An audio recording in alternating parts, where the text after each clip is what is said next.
A continuación, creo que es un tema también muy importante porque el doctor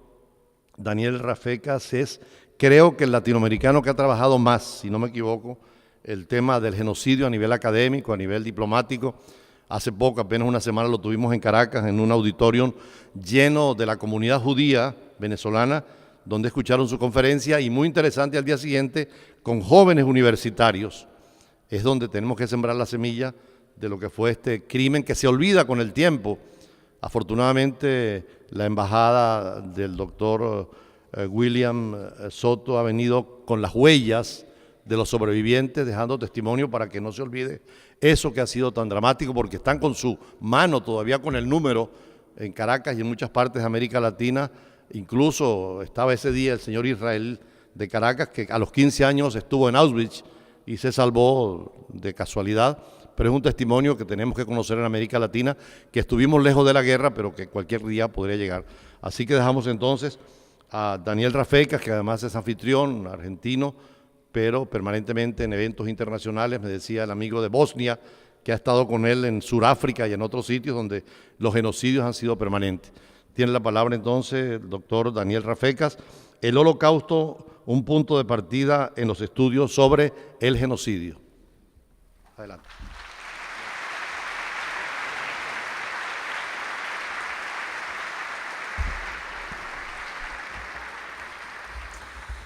Muy buenos días. En primer lugar, quiero agradecerle a la Embajada Mundial de Activistas por la Paz, al doctor Soto Santiago, al doctor Camilo Montoya Reyes por el honor de participar de este panel y de este foro internacional. En nombre también de la Facultad de Derecho, como profesor de esta casa, le quiero dar la bienvenida muy cálida a todos los invitados internacionales, pero también a colegas, estudiantes. Quiero también darle la bienvenida a los ciudadanos y ciudadanas que forman parte de las iglesias cristianas que hoy nos acompañan. Sean muy bienvenidos en esta casa. Lo mismo a todos los futuros oficiales de la Policía Metropolitana, que también nos acompañan, y en ese sentido no puedo dejar de hacerle un especial agradecimiento a mi querida colega y amiga, profesora también, prestigiosa jurista, camarista contravencional y penal de la Ciudad de Buenos Aires, la doctora Marcela Delange, por acompañarnos hoy en esta importante actividad. Bien, en mi caso voy a hacer una disertación dividida en dos partes. En la primera voy a hacer un muy breve resumen de lo que hoy podemos definir y mencionar en torno de lo que fue el Holocausto o la Shoah. Y en la segunda parte de mi disertación voy a enfocarme brevemente en los procesos de justicia penal que hubo en la posguerra relacionados con el Holocausto. Cuando hablamos de Shoah o Holocausto, todos sabemos que se trata de un crimen que se llevó la vida de 6 millones de víctimas, de integrantes de la comunidad judía, de los pueblos judíos europeos, perpetrado por la maquinaria militar y policial de la Alemania nazi y de sus aliados, y lo ubicamos dentro de lo que fue históricamente el contexto de la Segunda Guerra Mundial. Ahora, yo quiero hacer algunas precisiones con relación a lo que ha sido el Holocausto. El Holocausto no fue un producto o un crimen que se haya podido lograr de un día para el otro. No fue un crimen que se haya podido lograr a partir de la acción de un puñado de jerarcas o de jefes nazis, sino muy por el contrario, el proceso que llevó a la destrucción de los judíos de Europa comenzó ya muy tempranamente, en 1933, cuando Hitler asume el poder como canciller en Alemania. Ya 2 meses después va a sancionar la primera legislación que va a barrer con todos los agentes del Estado alemán de confesión judía. Todos ellos fueron obligados a abandonar sus puestos por el solo hecho de pertenecer a un pueblo, o como ellos decían en su momento, a una raza, que el régimen nazi, por razones absolutamente infundadas, hasta grotescas diría yo, consideraban una raza enemiga. A partir de aquel primer decreto de expulsión de todos los empleados y agentes del Estado por el hecho de ser judíos, la suerte del pueblo judío en Alemania y después en Europa ya estaba sellada. A partir de ese momento comenzó la persecución. En 1935 va a haber un momento culminante histórico porque el régimen alemán va a sancionar una legislación por la cual decretó que los judíos alemanes, aproximadamente 500.000 ciudadanos, dejaban de pertenecer a la comunidad del pueblo y pasaban a ser ciudadanos de segunda o súbditos bajo la protección del Tercer Reich. A partir de ese momento, y ya entonces desprovistos de sus derechos civiles y políticos, comenzó una sistemática persecución de índole económica, arrinconándolos y empobreciéndolos, quitándole sus empresas, quitándole el ejercicio de las profesiones,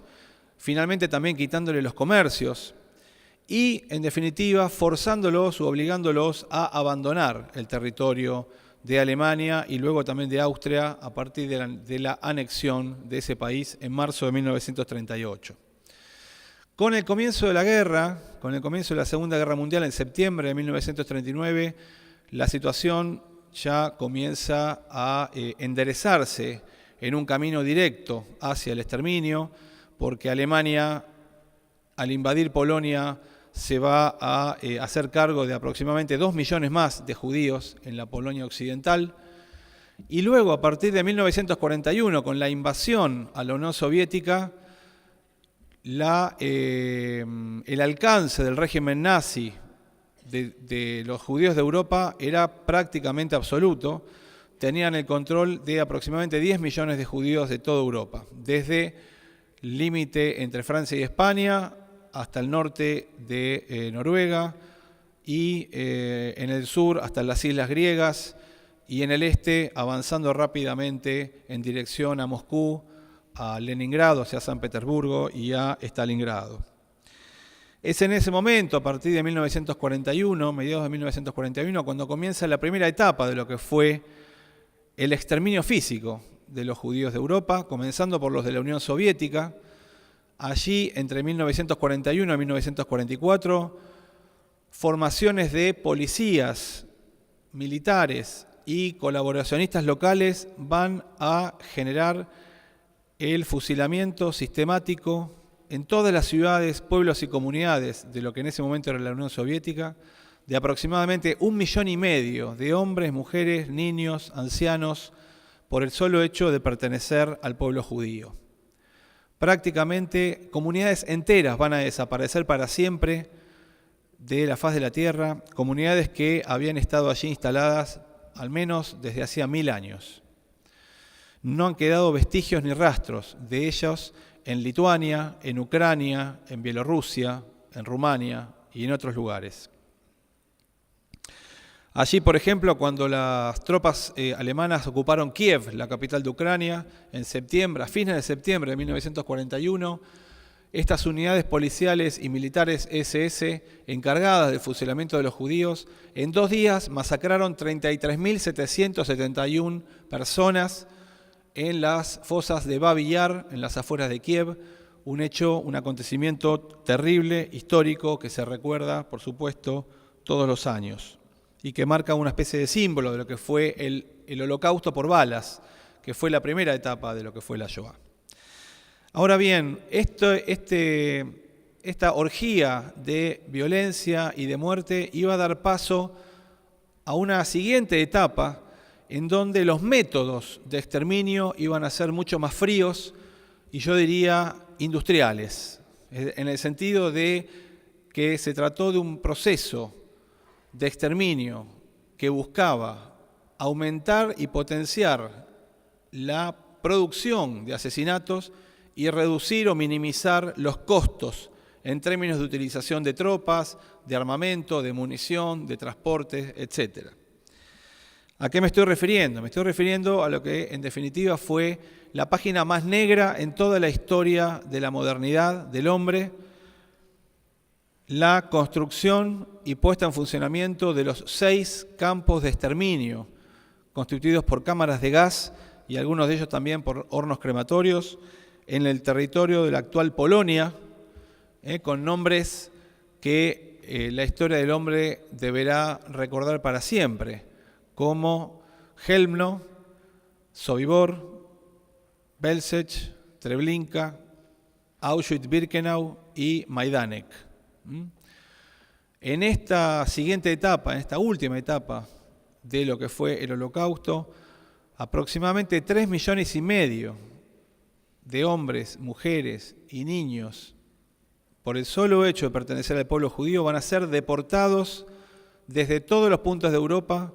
hasta estos campos de exterminio y allí exterminados, asesinados con gas.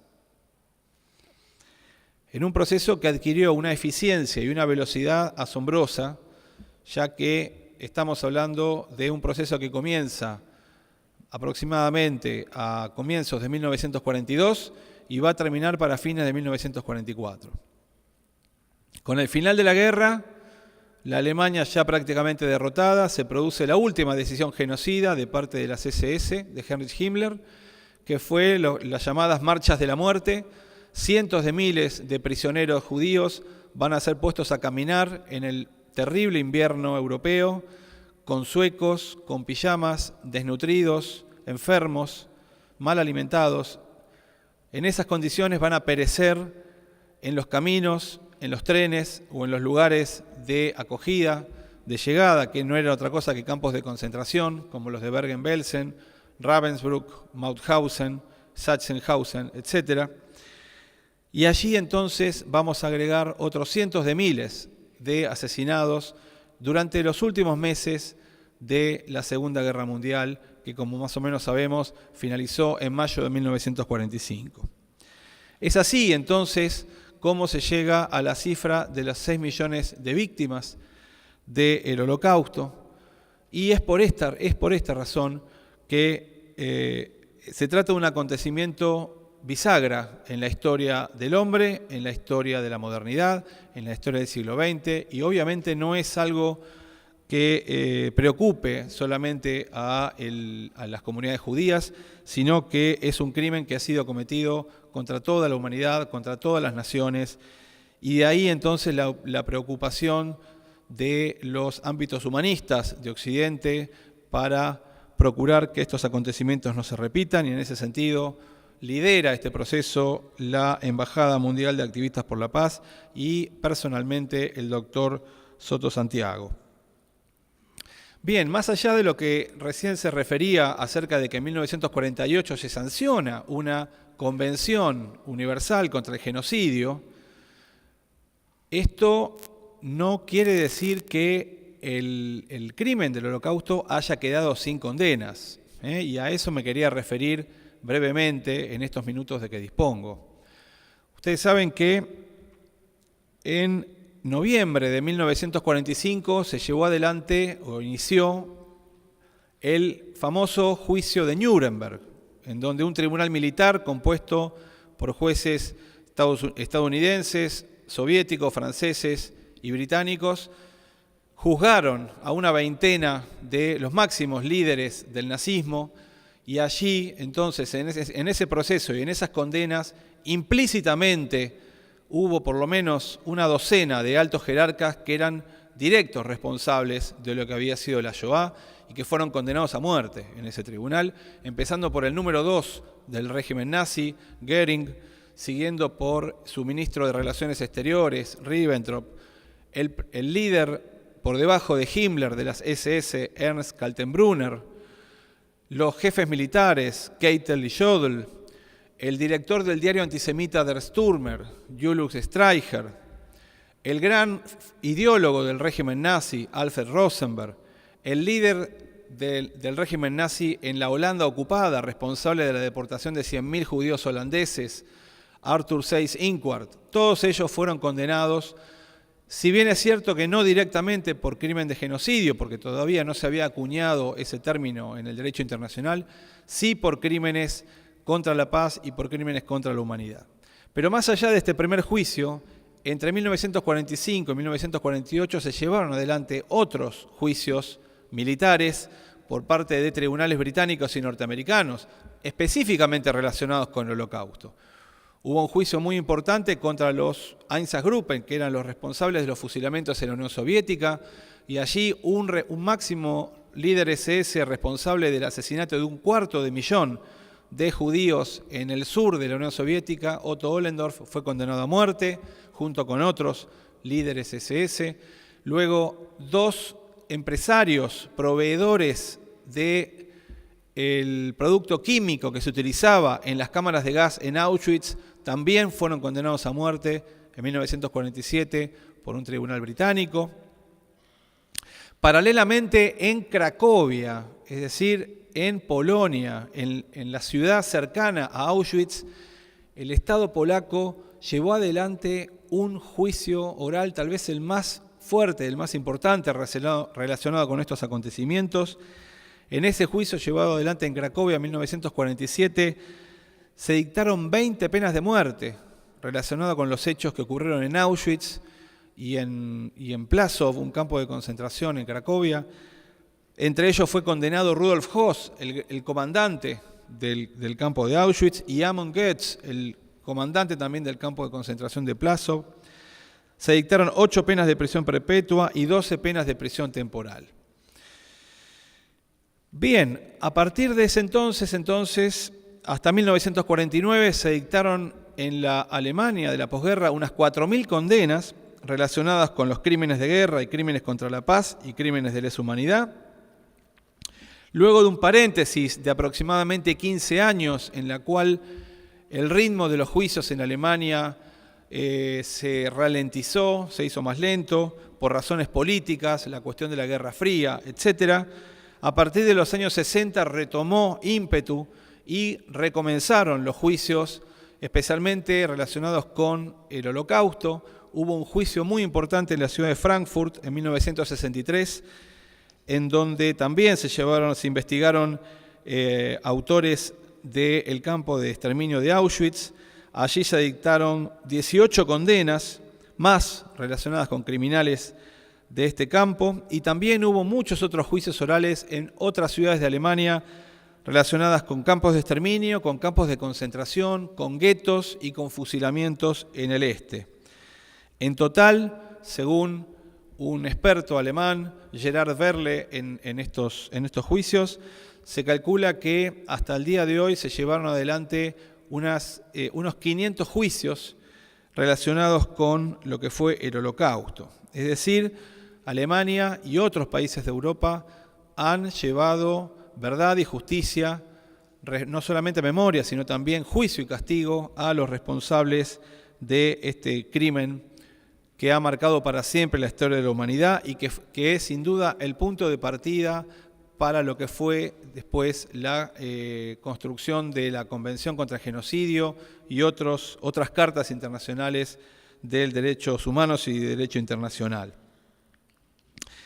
Obviamente hoy en día, ya atento al paso del tiempo, ¿no? Ya llevamos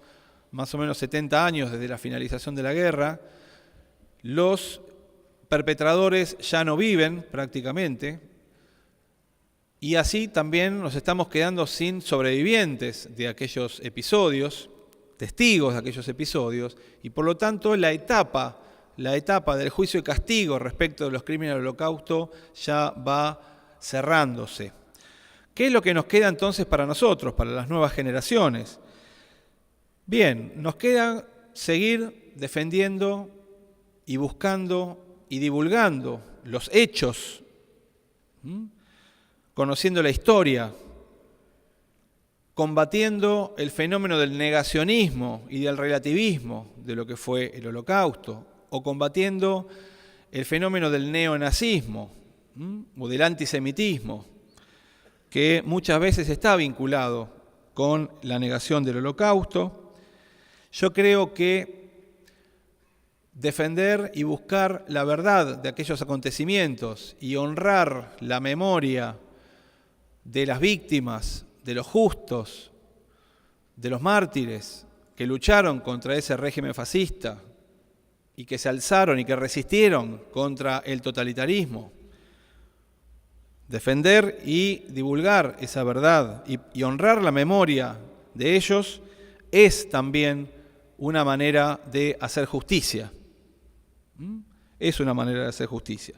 Y en ese sentido, entonces, celebro que se lleven adelante foros como este en toda América Latina, porque a través de estos foros y a través de la presencia de todos ustedes, y así lo mismo va a suceder en los foros que se van a llevar adelante de ahora en más en otros países hermanos, estamos contribuyendo, en definitiva, a mantener la verdad, a preservar la memoria y a hacer justicia con estos acontecimientos. Muchas gracias.